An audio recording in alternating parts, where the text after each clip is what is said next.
আসসালামু আলাইকুম। দেশ থেকে অথবা বিদেশ থেকে যারা দীর্ঘ সময় আমাকে চিনেন, আমি মাঝে মধ্যে হয়তো দুই একটা বিচার বিজ্ঞাপন দিই, অথবা এই গাড়ি নিয়ে কোথাও গেছিলাম ফুড ডেলিভারি কাজের জন্য, তখন কোনো কোম্পানির ম্যানেজার অথবা কোম্পানির সিইও অথবা কোম্পানির ডাইরেক্টর তিনি হয়তো আমার কথা শোনার পরেই আমাকে বলছে যে আমাদের কোম্পানির কিছু ভিসা আছে বাংলাদেশে ট্রাভেলসে অথবা আমাদের কাছে, তুমি চাইলে 2 সেটটা বিক্রি করতে পারো। অথবা দেখা গেছে বাংলাদেশের কোনো ট্রাভেল এজেন্সি যারা সব সময় ভালো কাজ করেন এবং তাদের মধ্যে কোনো মানুষ ঠকানো এবং লোভ লালসা এরকম কোনো কিছু কাজ করে না, এরকম অনেক ট্রাভেলস আছে। তো যাই হোক, এখন বিষয়টা হচ্ছে কি, আমি আপনাদেরকে ক্লিয়ার করি। যখন আমি দালালের বিপক্ষে এখন কথা বলবো, দালালের বিপক্ষে কথা বলি, 2 একটা অলরেডি আমি ফেসবুকে পোস্ট দিয়েছি, তখন অনেকেই এখন আমার নামে বিভিন্ন কথা বলবে। তো যাই হোক, অনেকেই অনেক ধরনের কথা বলবে, আমি কি বা আমি কেমন এটা ডিসাইড করবেন আপনারা যারা বিভিন্ন সময় চাকরি খোঁজ করেন বা আমার কাছে ফোন দেন যে আজিম ভাই একটা চাকরি দিতে পারবেন। তো আমি আপনাদেরকে অনেক সময় বলি যে ভাই চাকরিটা আমি কোত্থেকে দিব, আমি একটা কোম্পানিতে চাকরি করি, এইখানে যদি 2-1 জন লোক লাগে আমি সেটাই দিতে পারবো, কিন্তু বাহিরের কোম্পানির সাথে আমার কোনো সম্পর্ক নাই, আমি কিভাবে আপনাকে চাকরি দেব। আমি কিন্তু কথাগুলো এইভাবে বলি। আবার অনেক সময় অনেক মানুষেরা রাগারাগি করি, ফ্রি ভিসা নিয়ে সৌদি আরব আসছো, এখন কাজ খোঁজো কেন। আমি কিন্তু এরকম কথাগুলো বলি। অনেকেই আমাকে বলে ভাই আপনি এত শেষরা কথা বলেন কেন। আমি বলি ভাই, যখন ফ্রি ভিসা নিছো তখন কি আমাদেরকে জিজ্ঞাসা করছো যে সৌদি আরবে আমি কোনো কাজ জানি না, কোনো কিছু বুঝি না, আমি ফ্রি ভিসা আসলে কাজ করতে পারবো? তখন তো আমাদেরকে জিজ্ঞাসা করো নাই। একটা ভিসা নিছো, 4 লক্ষ টাকা দিয়ে ফট করে চলে আইছো, এখন সামাল দাও। তো আমি কিন্তু কথাগুলো এইভাবে বলি। এখন আসুন, আমার প্রশ্ন হচ্ছে, আমি সৌদি আরবে একটা কোম্পানিতে চাকরি করি, সেই কোম্পানিটা হয়তো খুবই ভালো এবং খুবই বড়। এই কোম্পানিতে হয়তো মাসে 2-10 জন লোক কাফালা করে। কথাগুলা পয়েন্ট কোন দিকে যাচ্ছে আপনারা একটু নোট করুন।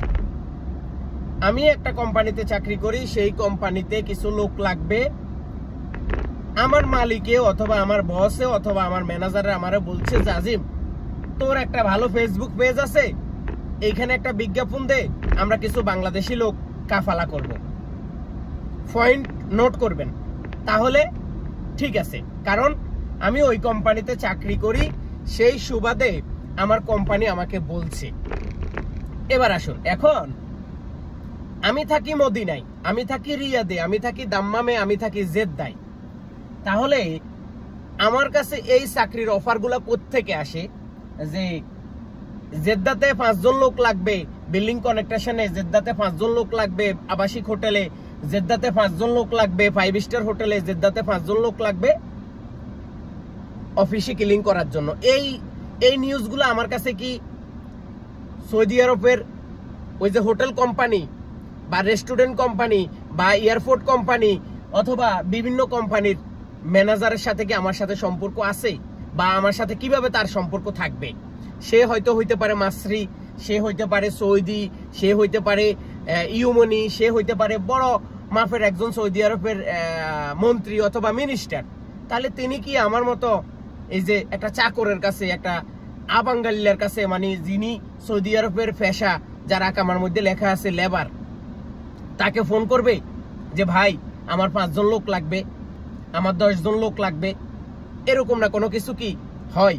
কোনোদিন হয় না। আমি যেই বিল্ডিং এ চাকরি করছিলাম, আমি যেই অফিসে চাকরি করছিলাম, আমার পাশে আরো 5টা অফিস আছে। কয়টা? 5টা অফিস আছে। তো আমি প্রতিদিন ওই অফিসগুলোতে যাইতাম আসতাম। কি জন্য জানেন? কারণ আমি সবসময় চেষ্টা করি যে আমার যদি বাংলাদেশের একজন ভাইকে যদি আমি আমার এই আশেপাশের যদি কোনো অফিসে চাকরি দিতে পারি, তাহলে অন্য একটা লোক বা অন্য ডিস্ট্রিক্টের একটা লোক আমার পাশে আসবে না, আমার এলাকার একটা লোক আমার পাশে আসবে। এই আমার এলাকার একটা লোক যদি আমার পাশে থাকে, তাহলে আমার কি হবে? আজকে আমার বিপদ, আজকে আমার অসুস্থ, আজকে আমার টাকা পয়সার সমস্যা, তাহলে আমি তার কাছে হেল্প পাবো, সে আমার কাছে হেল্প পাবে। কি এটা ছিল কি আমার প্ল্যান। এখন যারা ফেসবুকে সোশ্যাল মিডিয়াতে চাকরি বিজ্ঞাপন দিতেছে, তারা থাকে এক জায়গায়, বিজ্ঞাপন দেয় আরেক জায়গায়, কাজ এক জায়গায়, লোক লাগবে আরেক জায়গায়।